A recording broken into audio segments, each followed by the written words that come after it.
Have you ever had the creeping, unsettling feeling that the life you are living is not entirely your own? Take a breath. Look around you right now. Look at the room you are in. Think about the goals you are chasing, the anxieties keeping you awake at night, and the bank account balance you check with a knot in your stomach. What if I told you that almost none of it, not the struggles, not the limitations, not the invisible glass ceiling you keep hitting, was actually your fault? What if I told you that your reality, your daily existence, has been meticulously pre-programmed for you, completely on autopilot, through a weapon so brilliantly concealed that you actually use it against yourself every single day? You don't need to look for a microchip. You don't need to look for a shadowy government syndicate monitoring your physical movements. The prison you are living inside is not made of iron bars, concrete walls, or electrified fences. The prison is made of sound. The prison is made of language.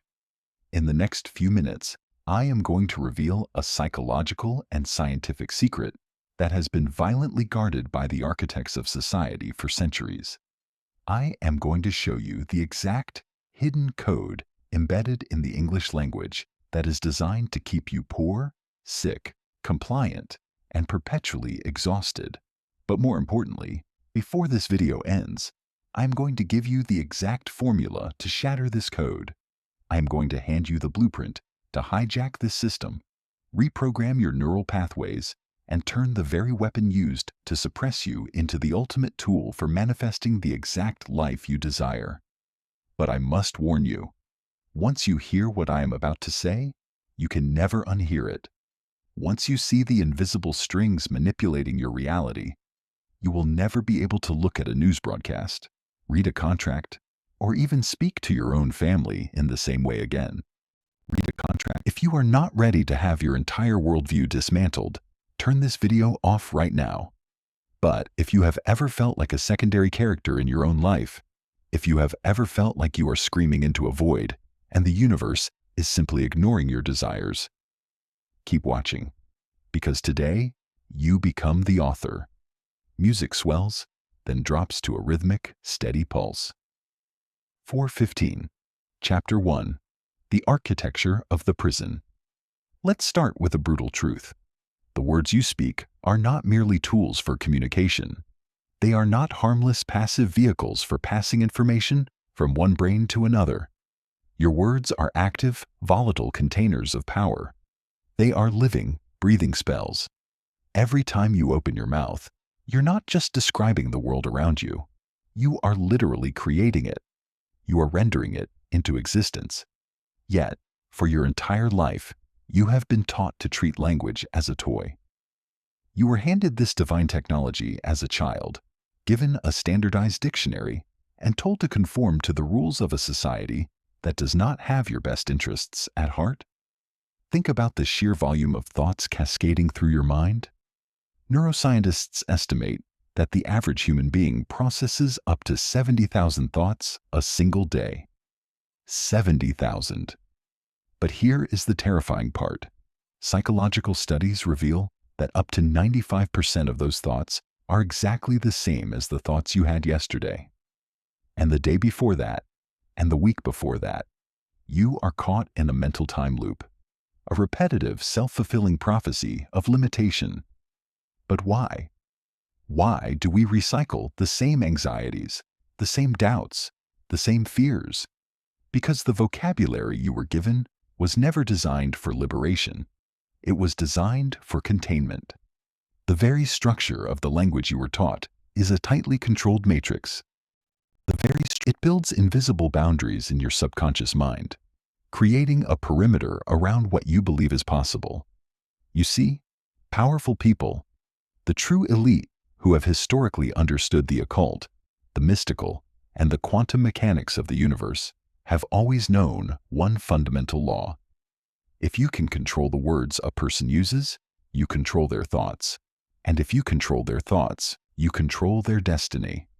You don't need to put a man in chains if you can program his mind to believe that chains are simply a natural part of his anatomy. Hold on to that thought, because we are going to dive into the exact words you are using right now that are locking you inside this matrix. Some of them are words you have spoken multiple times today. And when you realize what they actually mean, you are going to feel a chill run down your spine. 8:30. Chapter 2. The Ancient Magic in Plain Sight. Let us pull back the curtain on the English language. Let us look at the dark magic hiding in broad daylight. Think about the word spelling. When you were in elementary school, sitting at your desk, you were taught how to arrange letters to form words. You practiced your spelling. But look at the word itself, spelling. To cast a spell. When you arrange letters, you are taking abstract, invisible energy, your thoughts, and you are alchemizing them into physical reality. You are casting a spell over yourself and the people around you. This is not a metaphor. It is the literal definition of the act. And what do we call the rules that govern these spells? We call it grammar. If you trace the etymology of the word grammar, it originates from the old French and Latin word grimoire. What is a grimoire? It is an ancient manual of black magic. It is a textbook for casting spells, invoking spirits, and altering the physical world through incantations. The people who engineered our modern language systems knew exactly what they were doing. They were giving you a grimoire, but they disguised it as a textbook. Let's go deeper. Let's look at your daily routine. Every single day you wake up. What do we call the early hours of the day? Morning. M-O-R-N-I-N-G. But it sounds exactly like morning. M-O-U-R-N-I-N-G.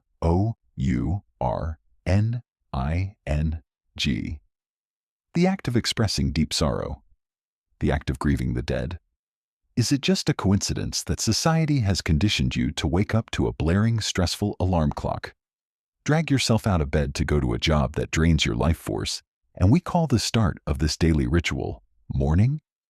You are subtly, subconsciously grieving the loss of your own dreams, the death of your time, stepping back into the cycle of servitude. You start your day in a state of mourning, and what happens when you finally get off work? You might be tired. You might want a drink to relax. You go to a bar and you order some alcohol. But the word alcohol has a dark, mystical lineage. It is derived from the Arabic term al-kul, which originally referred to a body-eating spirit. In ancient alchemy, alcohol was used to extract the soul essence of an entity. This is exactly why high-proof alcoholic beverages are legally and culturally referred to as spirits. Have you ever wondered why we call liquor spirits? Because ancient cultures believed that when you consume massive amounts of alcohol, you are literally poisoning your physical vessel to the point where your own soul is forced to temporarily evacuate the body. And when your soul steps out, other invisible entities, other spirits, can step in and take the wheel. This is why people who black out have absolutely no memory of what they did, what they said, or who they hurt. They were not at the wheel. The spirits were. These are not playful coincidences. This is linguistic programming. And the financial system. The financial system is perhaps the most insidious spellcaster of them all. The financial system, when you want to buy a house, you go to a bank and you sign a piece of paper that binds you to a 30-year debt. What is that contract called? A mortgage. Let's break that word down into its Latin roots. Mort means death. Think of mortal mortuary mortician. Gage means a pledge or a vow. A mortgage is, literally and etymologically, a death pledge.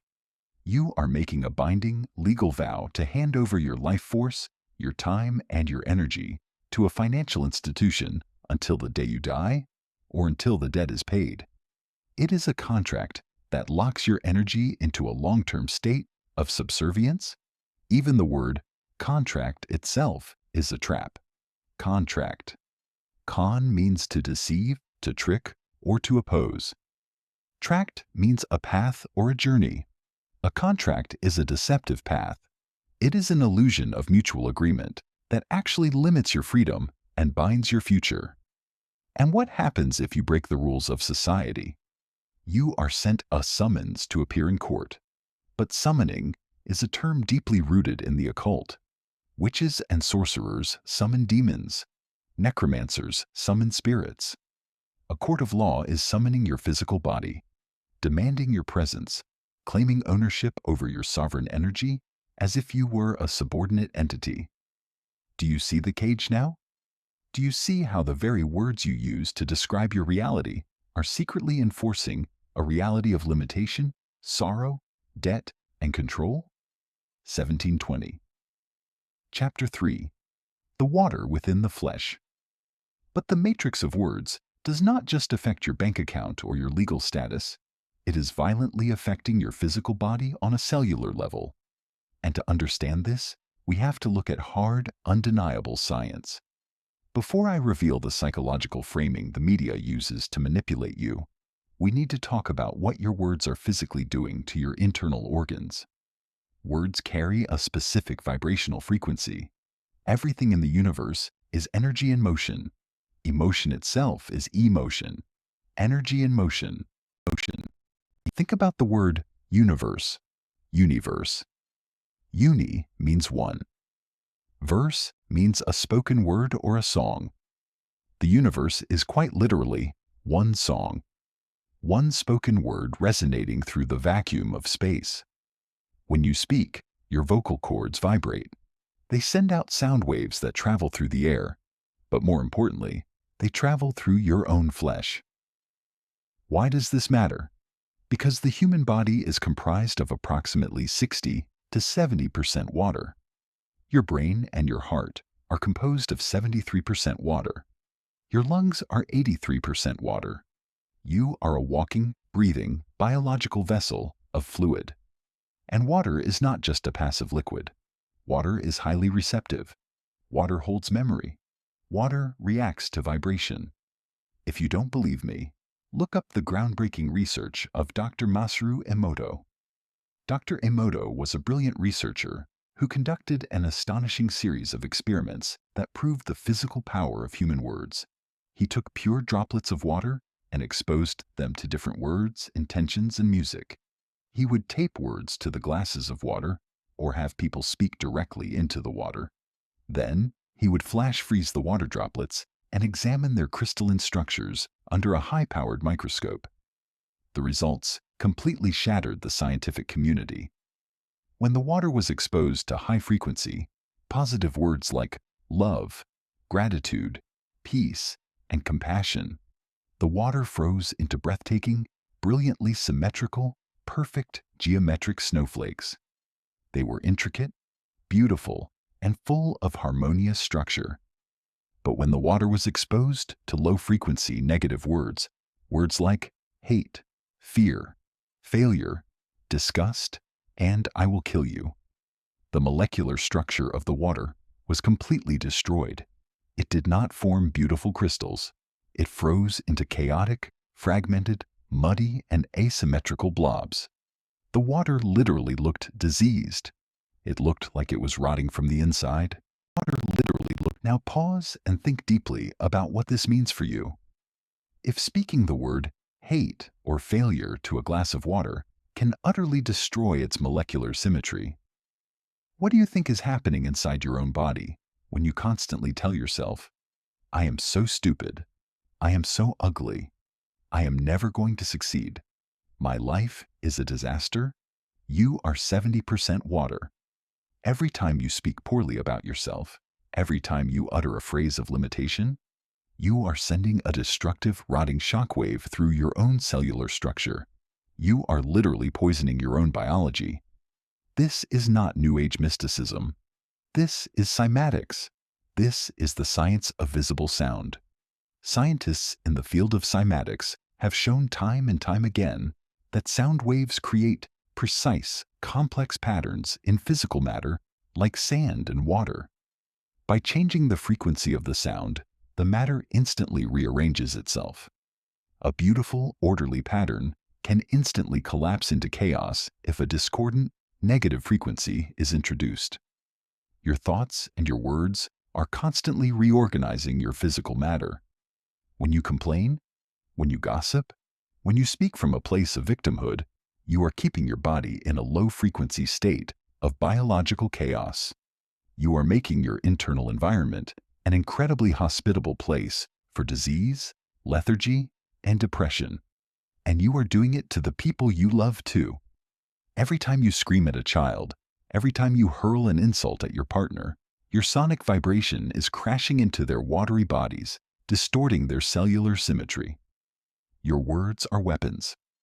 Are you healing your reality, or are you hacking it to pieces? 2415.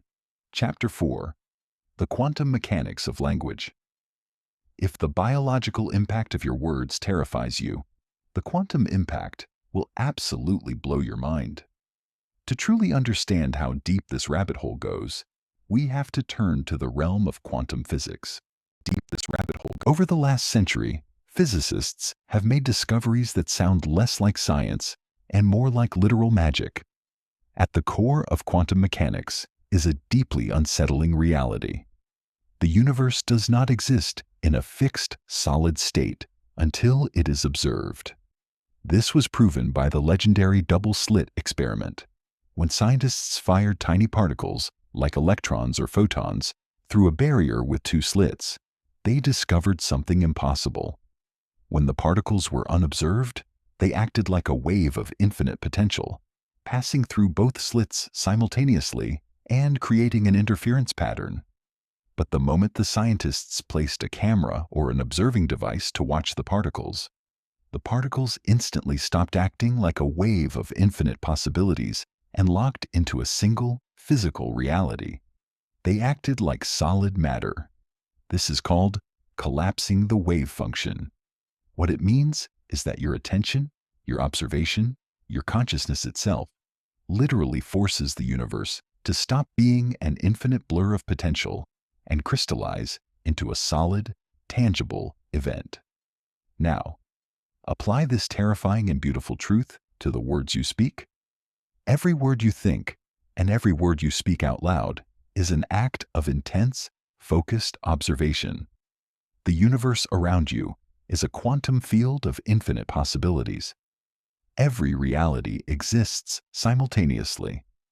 There is a reality where you are rich and a reality where you are poor, a reality where you are sick and a reality where you are thriving. When you open your mouth and declare, "I am broke. I will never get out of debt. My life is a struggle," you are acting as the observer. You are taking the infinite quantum field and you are forcibly collapsing the wave function into the exact reality of poverty and struggle you just vocalized. You are demanding that the universe materialize your verbal limitations. The universe is completely neutral. It does not judge what you say. It simply obeys. Neutral. It is a giant, cosmic mirror. If you stand in front of a mirror and frown, you cannot force the reflection to smile. You must smile first. When you speak words of limitation, the universe reflects limitation. When you speak words of abundance, the universe reflects abundance. There is an ancient profound truth hidden in the phrase abracadabra. We think of it as a cheap magic word used by stage illusionists in top hats. But abracadabra is actually derived from an ancient Aramaic phrase that translates literally to, "I create as I speak." I create as I speak. When you say "I am," you are making a divine declaration. You are commanding the quantum field. But society has trained you to use "I am" to destroy yourself. I am tired. I am sick. I am unlucky. This is known in psychology as self-verification theory. Your brain has a built-in mechanism that desperately wants to prove that your beliefs about yourself are accurate. If you tell yourself you are bad at math, your brain will literally shut down the cognitive pathways required to solve equations just to prove you right. If you tell yourself you are unlovable, your brain will subconsciously force you to sabotage your own relationships to verify your core belief. Your mind works tirelessly to match your external reality to your internal vocabulary. Every word you speak is a rule that your subconscious mind accepts as absolute law. So, If you have the power to collapse the quantum wave function, and you have the power to program your subconscious mind, why are you using it to dig your own grave? 3040. Chapter 5. The Media Matrix and Mass Hypnosis. The reason you use your power against yourself is because you have been manipulated by a system that requires your compliance to survive. Let's talk about how the media, the government, and the elite class use linguistic framing to perform mass hypnosis on the human race. Language is a system of control. It is filled with hidden meanings, carefully curated to keep you docile, afraid, and divided. Have you ever wondered why you feel so drained, angry, and hopeless after watching the evening news or scrolling through social media? It is not an accident. It is a highly sophisticated, deeply researched strategy of linguistic framing. The media does not report reality. The media manufactures reality. Think about how easily a single word can alter the entire perception of an event. If a group of people is marching in the street, one news channel will call it a protest. Another channel will call it a riot. Another might call it an uprising, or a rebellion, or domestic terrorism. The event is exactly the same, but the word they choose to broadcast is a spell cast over the minds of millions of viewers. The word alone dictates whether you feel sympathy, anger, fear, or patriotism. They use language to build mental frames, and once you accept their frame, you play by their rules. There is a psychological concept called the spiral of silence. It is a theory that explains how media influences public perception by making certain minority opinions appear incredibly unpopular or even socially dangerous. When the media constantly repeats and amplifies one specific narrative, people who hold opposing views begin to feel isolated. They feel like they are crazy. They feel like they are alone. And so, what do? They stay silent. They self-censor. They swallow their words out of fear of social rejection. This creates massive global echo chambers. The public is tricked into believing that the media's manufactured narrative is the absolute truth, simply because dissenting voices have been bullied into silence. It is an illusion of consensus, a mirage of agreement. And look at the words they use for the people who dictate these narratives. Look at the word authority. Break it down. Authority. Those in authority are the authors of the world's story. Authority. They do not just enforce the rules. They write the script that you are forced to act out. They set the boundaries of what is acceptable to think, feel, and say without you ever realizing that your mind has been hijacked. Look at the word government. It comes from the Latin gubernare, which means to control or direct, and the Latin mentis, which means mind. Government literally translates to mind control. They do not just pass legislation. They shape what you see as normal. They place psychological fences around your truth. Even the way you spend your days is framed to limit your potential. You get a job? And what do you call what you do? Your occupation. At first glance, an occupation is simply a career. But think about the root word, occupy. What does it mean to occupy something? It means to take control of a space. A military force occupies a territory. Your occupation is a spell designed to occupy your mind. It occupies your time, your physical energy, and your intellectual bandwidth.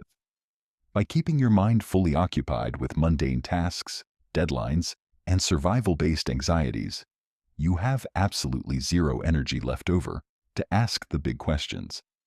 Who am I? Why am I here? How can I break free? You are kept too exhausted to notice the bars of the cage. Society treats human beings like biological batteries. They plug you into a network of rules, roles, and taxes, draining your energy to power a machine that does not care if you live or die. Look at the word human. Society tells you that you are just a physical creature, just bone, blood, and muscle. But the word itself holds a hidden truth. Hue means light or color. Man means a vessel or mind. You are a human. You are a being of light. You are pure radiant energy, trapped temporarily in physical form. But they don't want you to remember that, because a biological battery is easy to control. A being of boundless light and infinite quantum potential is utterly unstoppable. Boundless Light, 3710. Chapter 6. Breaking the Spell, the Reprogramming Protocol. So, how do we escape? How do we tear down the walls of a prison we cannot even see? The answer is both profoundly simple and incredibly challenging. You must learn to wield the magic yourself. You must become the master of your own grimoire. You must reclaim your power as the main character, the author, the sovereign creator of your own reality. It starts with radical, uncompromising awareness.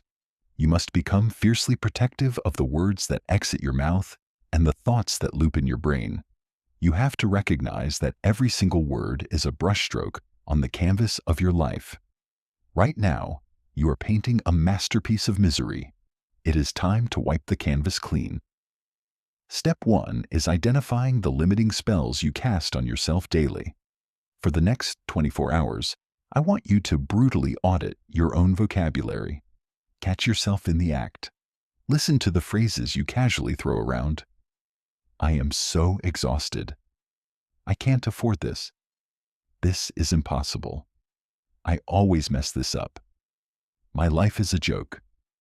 Every time you say these things, you are digging the trench of your reality deeper. You are reinforcing the neural pathways in your brain, ensuring that your future will look exactly like your past. You must forcefully intercept these spells and rewrite them. When your brain says, I can't afford this, you must immediately stop and say out loud, how can I make this possible? When your brain says, this is too hard, you must replace it with, I am discovering how to overcome this. When you catch yourself saying, I have to go to work, replace it with, I get to go to work, and I am using it to fund my ultimate freedom. You are toggling the quantum switches. You are collapsing a different wave function. But you cannot just repeat hollow affirmations. You cannot just stand in a mirror utterly depressed and chant, I am a millionaire, and expect a bag of cash to fall from the ceiling. Remember the subconscious factory. If your conscious words do not match your deep subconscious beliefs, your mind will reject the affirmation as a lie. You will feel cognitive dissonance. To bridge this gap, you must combine your words with visualization and intense emotional energy. Emotion is energy in motion. You must feel the reality of the words you are speaking. This is the exact secret used by elite athletes, top-tier performers, and the most successful people on earth. They do not just practice physically, they practice mentally. They vividly imagine themselves succeeding, crossing the finish line, holding the trophy. They see it, they feel the adrenaline, they feel the gratitude, and they attach words of absolute certainty to the vision. I am ready. I am victorious. Your subconscious mind cannot tell the difference between a highly detailed, emotionally charged visualization and a real, physical event. When you do this consistently, you are engaging the miracle of neuroplasticity. You are literally growing new physical brain matter. You are building new neural highways of confidence, resilience, and wealth. You are breaking the old spells and casting new ones. You are no longer the victim of linguistic determinism. You are the architect. Instead of saying, this will never happen, you must plant seeds of expansive possibility. I am learning every day. I am drawing abundance toward me. I am a creator. When you use high-frequency words like love, abundance, gratitude, and joy, you are literally changing the molecular structure of the water in your own cells. You are lowering your blood pressure, boosting your immune system, and projecting a massive electromagnetic field of attraction into the quantum universe. You are aligning your personal vibration with the exact frequency of your deepest desires. And by the laws of quantum physics, the universe has absolutely no choice but to collapse the wave function and manifest that reality into physical existence. 4230. Conclusion. The invitation to author your life. We have reached the end of the illusion. The invisible chains have been exposed. You now know that the world is not a series of random, chaotic events happening to you. The world is a reflection of the spells you have been casting from you. The media, the government, the financial systems, they have built a masterpiece of linguistic imprisonment. They have used the magic of words to keep humanity asleep, divided and powerless. They gave you a vocabulary of scarcity and fear, and they watched as you used it to lock your own cell door from the inside. But the key has always been in your mouth. The power has always been in your vocal cords. You are a human, a being of boundless light and infinite quantum potential. You have the power to reorganize matter. You have the power to rewrite your history and command your future. Every word you speak from this moment forward is a deliberate choice. It is a decision to either remain a prisoner in someone else's story or to pick up the pen and write your own. Do not let this video just be another piece of entertainment that you consume and forget. Let this be the awakening. Let this be the death of your old programming and the birth of your sovereign mind. Listen to the words you speak. Audit the thoughts you tolerate. Speak life into your body. Speak abundance into your future. And completely refuse to participate in the vocabulary of your own destruction. If this message resonated with you, if you are ready to break the spell and reclaim your reality, hit the like button and subscribe to join a community of minds waking up from the matrix. Share this with someone who needs to hear it. The universe is listening. What will you command it to create?